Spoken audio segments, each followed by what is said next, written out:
En 2002, André Marette et ses collègues avaient découvert le rôle de l'enzyme INOS dans le développement du diabète de type 2. Aujourd'hui, l'étude de cette même enzyme leur ouvre de nouvelles perspectives de recherche. Au début des années 2000, on s'intéressait beaucoup au phénomène de diabète de type 2. Qu'est-ce qui peut expliquer cette maladie? On le savait qu'elle était en lien avec l'obésité et la prise de poids, mais on n'avait pas le chaînon manquant. On ne comprenait pas encore pourquoi les individus qui souffraient d'obésité développaient cette résistance à l'insuline qui est un précurseur du diabète de type 2. Le diabète de type 2 est une maladie courante chez les personnes obèses. Il apparaît lorsque le corps devient résistant à l'insuline, l'hormone chargée de la régulation du glucose dans l'organisme. Il peut alors se produire une augmentation anormale du taux de glucose dans le sang qui mène au diabète. Le lien entre l'augmentation de la masse adipeuse et la résistance à l'insuline était jusqu'alors inconnu. L'équipe d'André Marette a montré que l'enzyme INOS, connue pour ses propriétés inflammatoires, joue un rôle important dans l'apparition de la résistance à l'insuline. Cette résistance à l'insuline précoce se développait à cause de l'induction de cette enzyme INOS, notamment dans les muscles squelettiques de nos souris obèses. Et lorsqu'on a enlevé l'enzyme INOS dans des souris, par manipulation génétique, on a complètement préservé ces souris contre le développement du diabète, malgré qu'elles étaient quand même obèses. Donc, c'était une démonstration claire et nette, au niveau génétique, que cette enzyme avait un rôle très, très important à jouer dans le développement de la résistance à l'insuline et du diabète. La meilleure façon de se préserver, chez nos souris en tout cas, du diabète et de l'obésité, c'est d'enlever l'enzyme INOS. Et quand on maintient nos souris dans des micro-isolateurs dans notre animalerie, ces souris-là, on peut leur donner des diètes riches en lipides. Elles vont développer un peu d'obésité, mais elles ne seront jamais diabétiques. Le problème, c'est dans la vie de tous les jours, on ne vit pas dans un micro-isolateur. On est assujetti à se faire attaquer par des micro-organismes, des bactéries, différents agents pathogènes et des virus également.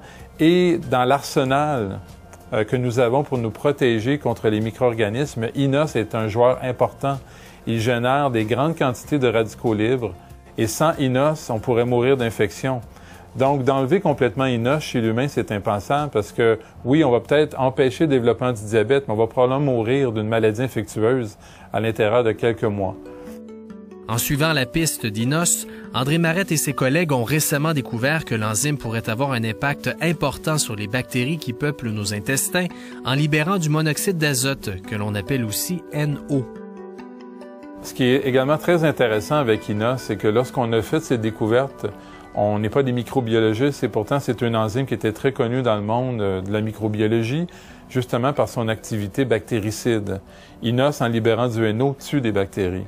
Maintenant, 15 ans plus tard, on travaille de plus en plus sur ce microbiote intestinal, ces bactéries dans l'intestin, qui justement sont très importantes pour déterminer si on peut devenir obèse ou non.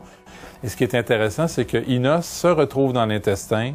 Donc, une hypothèse que nous sommes en train de valider ou de vérifier, c'est est-ce qu'une induction de INOS dans le côlon, par exemple dans l'intestin, par son activité bactéricide, vient contrôler des populations bactériennes qui pourraient justement nous favoriser malheureusement via un plus grand stockage d'énergie dans le tissu adipeux et donc à l'obésité.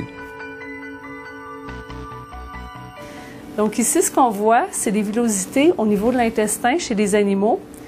Les animaux qui ont été traités avec une diète qui est faible en gras, donc une bonne diète, on voit presque pas d'induction de INOS, donc la coloration est très pâle. Lorsque les animaux ont été exposés à une diète qui est riche en lipides, on voit l'induction de INOS par la couleur foncée qui s'est développée.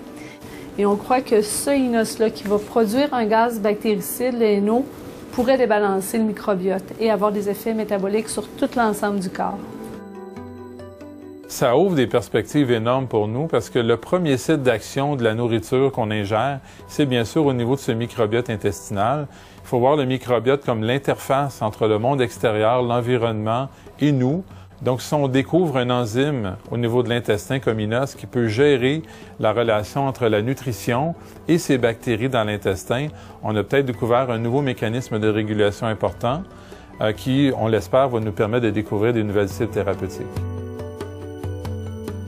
Les découvertes futures vont être faites par des chercheurs de demain. Il ne faut pas hésiter d'encourager les jeunes à persévérer dans la carrière de scientifique Et malgré tout, malgré les difficultés pour financer la recherche actuellement, je reste persuadé que c'est un des plus beaux métiers du monde.